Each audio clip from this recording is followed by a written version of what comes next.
So hello बच्चों, welcome to exam news. सो बच्चों, इस वीडियो में मैं आपको केमिस्ट्री के क्वेश्चन कराऊंगा आपके बीएससी नर्सिंग एंट्रेंस एग्जाम के लिए सरफेस केमिस्ट्री चैप्टर के। सो वीडियो में एंड तक बने रहें। सो बच्चों, जो आपका फर्स्ट क्वेश्चन है वो पूछ रहा है volume of 1 mole of any gas at NTP is. Option A है आपका वो 11.2 लीटर, ऑप्शन बी है आपका 22.4 लीटर, ऑप्शन सी है आपका 10.2 लीटर एंड ऑप्शन डी है आपका 22.8 लीटर। मीन्स इसमें ये पूछ रहा है गैस का वॉल्यूम एनटीपी पे कितना होता है। एंड चलिए जान लेते हैं कि इसका करेक्ट आंसर क्या है। सो जो इसका करेक्ट आंसर है वो है option number B, that is 22.4 litre. जो आपका नेक्स्ट क्वेश्चन उसमें पूछ रहा है Tyndall effect confirms the. Option A है आपका gravity effect on the sol particles, option B है आपका light scattering by the sol particles, option C है आपका heterogeneous nature of the sols and option D है आपका Brownian motion of the sol particles. Means इसमें ये पूछ रहा है कि टिंडल इफेक्ट क्या कंफर्म कर देता है। एंड चलिए जान लेते हैं कि इसका करेक्ट आंसर क्या है। सो जो इसका करेक्ट आंसर है वो है option number C, that is heterogeneous nature of the sols.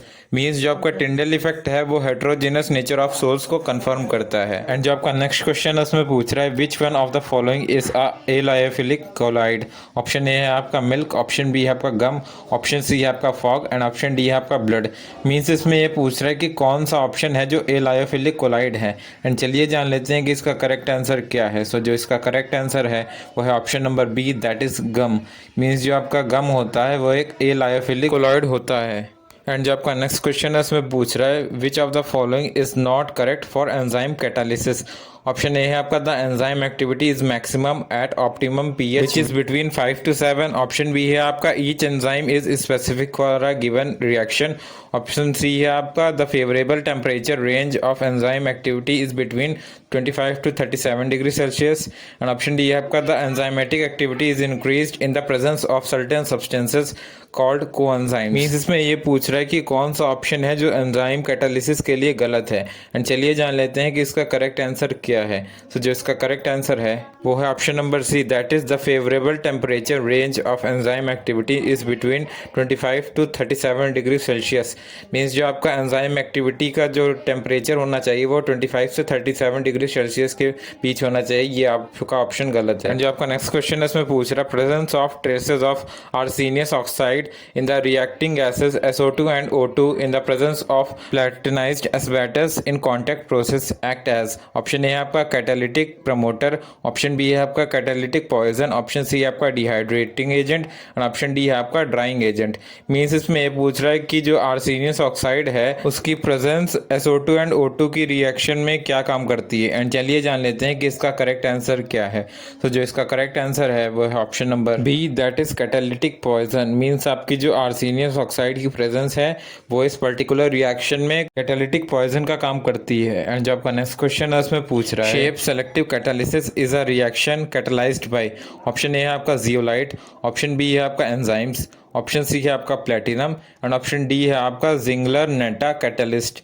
Means इसमें यह पूछ रहा है कि जो आपकी शेप सेलेक्टिव कैटालिसिस है वो किसके द्वारा कैटलाइज की जाती है। एंड चलिए जान लेते हैं कि इसका करेक्ट आंसर क्या है। सो जो इसका करेक्ट आंसर है वो है option number A, that is zeolite. Means आपका जो जियोलाइट है वो शेप सेलेक्टिव कैटालिसिस में एक कैटालिस्ट का काम करता है। एंड जो आपका नेक्स्ट क्वेश्चन है उसमें पूछ रहा है which of the following types of metal make the most efficient catalyst. Option A है आपका अल्काली मेटल्स, ऑप्शन बी है आपका ट्रांजिशन मेटल्स, ऑप्शन सी है आपका इनर ट्रांजिशन मेटल्स और ऑप्शन डी है आपका अल्कलाइन अर्थ मेटल्स। मीन्स इसमें यह पूछ रहा है कि कौन से टाइप के जो मेटल होते हैं वो मोस्ट एफिशिएंट कैटालिस्ट होते हैं। एंड चलिए जान लेते हैं कि इसका करेक्ट आंसर क्या है।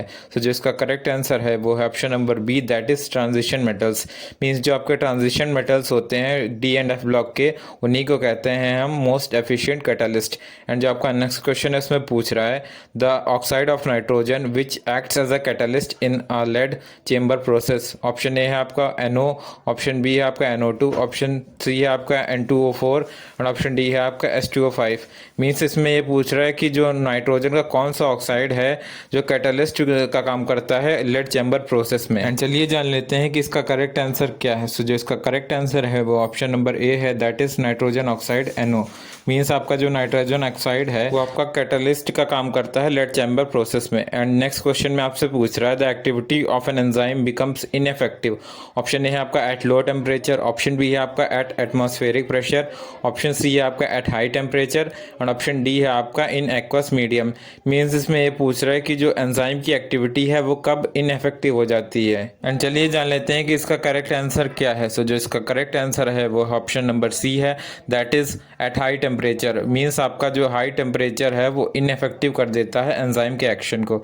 एंड जो आपका नेक्स्ट क्वेश्चन है इसमें पूछ रहा है which of the following can absorb larger volume of hydrogen gas. Option A है आपका finely divided platinum, option B है आपका colloidal solution of palladium, option C है आपका small pieces of palladium and option D है आपका single metal surface of platinum.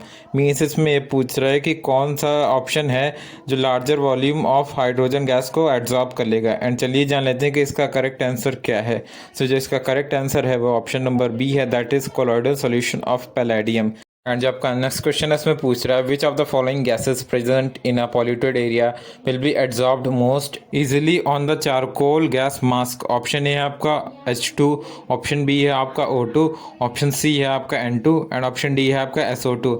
Means इसमें ये पूछ रहा है कि कौन सी गैस है जो किसी भी पॉल्यूटेड एरिया में गैस मास्क में तुरंत ही एब्जॉर्ब हो जाएगी मोस्ट इजीली। एंड चलिए जान लेते हैं कि इसका करेक्ट आंसर क्या है।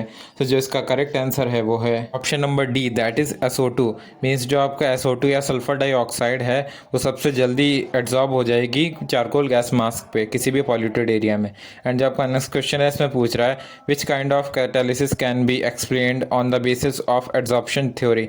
ऑप्शन ए है आपका होमोजीनियस कैटालिसिस, ऑप्शन बी है आपका heterogeneous catalysis and option C है आपका negative catalysis and option D है आपका ऑटो कैटालिसिस। मीन्स इसमें ये पूछ रहा है कि कौन से टाइप की जो कैटालिसिस है वो एब्जॉर्प्शन थ्योरी के थ्रू एक्सप्लेन की जा सकती है। एंड चलिए जान लेते हैं कि इसका करेक्ट आंसर क्या है। सो जो इसका करेक्ट आंसर है वो option number B, that is heterogeneous catalysis. Means जो आपका हेट्रोजीनियस कैटालिसिस है वो एब्जॉर्प्शन थ्योरी के थ्रू एक्सप्लेन किया जा सकता है। एंड जो आपका नेक्स्ट क्वेश्चन है इसमें पूछ रहा है a colloidal system in which liquid is dispersed phase and solid is dispersion medium is classified as. Option A है आपका जेल, ऑप्शन बी है आपका सोल, ऑप्शन सी है आपका इमल्शन एंड ऑप्शन डी है आपका एरोसॉल। मीन्स इसमें ये पूछ रहा है उस कोलॉइडल सिस्टम को क्या कहेंगे जिसमें लिक्विड वो डिस्पर्स्ड फेस होगा, सॉलिड डिस्पर्जन मीडियम होगा। एंड चलिए जान लेते हैं कि इसका करेक्ट आंसर क्या है। तो जो इसका करेक्ट ऑप्शन है वो है option number A, that is gel. Means जो आपका जेल है वो एक कोलॉइडल सिस्टम है जिसमें डिस्पर्जन मीडियम जो है वो एक सॉलिड है एंड डिस्पर्स्ड फेस जो है वो लिक्विड है। जो आपका नेक्स्ट क्वेश्चन है इसमें पूछ रहा है which of the following will not form a colloidal system. Option A आपका सॉलिड गैस, ऑप्शन बी है आपका लिक्विड गैस, ऑप्शन सी है आपका गैस और ऑप्शन डी है आपका गैस लिक्विड। मीन्स इसमें ये पूछ रहा है कि जो कौन सा ऑप्शन है जो कोलॉइडल सिस्टम को फॉर्म नहीं करेगा। एंड चलिए जान लेते हैं कि इसका करेक्ट आंसर क्या है। तो जिसका करेक्ट आंसर है वो ऑप्शन नंबर सी है, दैट इज गैस। मीन्स जो आपका गैस का सिस्टम है वो कोलॉइडल सिस्टम फॉर्म नहीं करेगा। एंड जो आपका नेक्स्ट क्वेश्चन है इसमें पूछ रहा है fog is an example of colloidal system of. Option A है आपका liquid in gas, option B है आपका gas in liquid, option C है आपका सॉलिड इन गैस और ऑप्शन डी है आपका गैस इन सॉलिड। मीन्स इसमें ये पूछ रहा है फॉग किसका एग्जाम्पल है। एंड चलिए जान लेते हैं कि इसका करेक्ट आंसर क्या है। तो जो इसका करेक्ट आंसर है वो ऑप्शन नंबर ए है, that is liquid in gas. Means जो आपका फॉग होता है वो लिक्विड इन गैस का कोलॉइडल सिस्टम होता है। एंड जो आपका नेक्स्ट क्वेश्चन है इसमें पूछ रहा है substances which behave as normal electrolyte solution at low concentration and exhibit colloids properties at high concentration are called. Option A है आपका लायोफिलिक कोलॉइड्स, ऑप्शन बी है आपका लायोफोबिक कोलॉइड्स, ऑप्शन सी है आपका मैक्रोमोलिक्यूलर कोलॉइड्स एंड ऑप्शन डी है आपका associated colloids. Means इसमें ये पूछ रहा है उन सब्सटेंसेस को क्या कहते हैं जो नॉर्मल कंसंट्रेशन या फिर लो कंसंट्रेशन पे इलेक्ट्रोलाइट्स की तरह बिहेव करते हैं एंड कोलॉइड्स प्रॉपर्टी शो करते हैं हाई कंसंट्रेशन पे। एंड चलिए जान लेते हैं कि इसका करेक्ट आंसर क्या है। तो जिसका करेक्ट आंसर है वो ऑप्शन नंबर डी है, that is associated colloids. And जब का नेक्स्ट क्वेश्चन है उसमें पूछ रहा है which of the following acts as the best coagulating agent for ferric hydroxide sol. Option A है आपका पोटेशियम फेरोसाइनेट, ऑप्शन बी है आपका पोटेशियम क्लोराइड, ऑप्शन सी है आपका पोटेशियम ऑक्सलेट और ऑप्शन डी है आपका एल्यूमिनियम क्लोराइड। मींस इसमें ये पूछ रहा है फेरिक हाइड्रोक्साइड सोल के लिए बेस्ट कोगुलेटिंग एजेंट कौन सा है। एंड चलिए जान लेते हैं कि इसका करेक्ट आंसर क्या है। सो जो इसका करेक्ट आंसर है वो है option number A, that is potassium ferrocyanate. Means जो आपका पोटेशियम फेरोसाइनेट है वो एक बेस्ट कोगुलेटिंग एजेंट का काम करता है इस पर्टिकुलर रिएक्शन के लिए। एंड जो आपका नेक्स्ट क्वेश्चन है उसमें पूछ रहा है the formation of micelles takes place only above. Option A है आपका क्रिटिकल टेम्परेचर, ऑप्शन बी है आपका क्राफ्ट टेम्परेचर, ऑप्शन सी है आपका inversion temperature and option D है आपका एब्सोल्यूट टेम्परेचर। मीन्स इसमें ये पूछ रहा है कि मिसाइल फॉर्मेशन किस टेम्परेचर के अबव होता है। एंड जो आपका करेक्ट आंसर है वो ऑप्शन नंबर बी है, that is craft temperature. Means जो आपका क्राफ्ट टेम्परेचर है उसके अबव ही मिसाइल फॉर्मेशन होगा। एंड नेक्स्ट क्वेश्चन में पूछ रहा है आपसे the size of colloidal particles ranges between. Option A है आपका 10⁻7 टू 10⁸ सेंटीमीटर, ऑप्शन बी है आपका 10⁻⁹ टू 10⁻11 सेंटीमीटर, ऑप्शन सी है आपका 10⁻⁻4 टू 10⁻⁻7 सेंटीमीटर और ऑप्शन डी है आपका 10⁻⁻2 से 10⁻⁻3 सेंटीमीटर। मीन्स इसमें ये पूछ रहा है कि कोलॉइड पार्टिकल्स का साइज क्या होता है। एंड जो आपका करेक्ट आंसर है वो है option number C, that is 10⁻⁻4 से 10⁻⁻7 सेंटीमीटर। एंड जो आपका नेक्स्ट क्वेश्चन है इसमें पूछ रहा है at CMC critical micelle concentration the surface molecules. Option A है आपका डिसोसिएट, ऑप्शन बी है आपका एसोसिएट, ऑप्शन सी है आपका becomes bigger in size due to adsorption and option D है आपका become smaller in size due to decomposition. Means इसमें ये पूछ रहा है क्रिटिकल मिसाइल टेम्परेचर पे मॉलिक्यूल्स क्या हो जाते हैं सरफेस के। एंड चलिए जान लेते हैं कि इसका करेक्ट आंसर क्या है। सो जो इसका करेक्ट आंसर है वो है option number B, that is associate. Means जो आपका क्रिटिकल मिसाइल टेम्परेचर पे मॉलिक्यूल्स हैं वो एसोसिएट हो जाते हैं। सो बच्चों इस तरह मैंने आपको टॉप 20 क्वेश्चन करा दिए सरफेस केमिस्ट्री के आपके BSc नर्सिंग एंट्रेंस एग्जाम के लिए। मैं इसी तरह आपके लिए और भी सब्जेक्ट्स के चैप्टर वाइज क्वेश्चन लाता रहूँगा। सो चैनल को सब्सक्राइब कर दें एंड वीडियो को शेयर भी कर दें आपके फ्रेंड्स के साथ जो भी BSc नर्सिंग के लिए प्रिपेयर कर रहे हों। Thank you.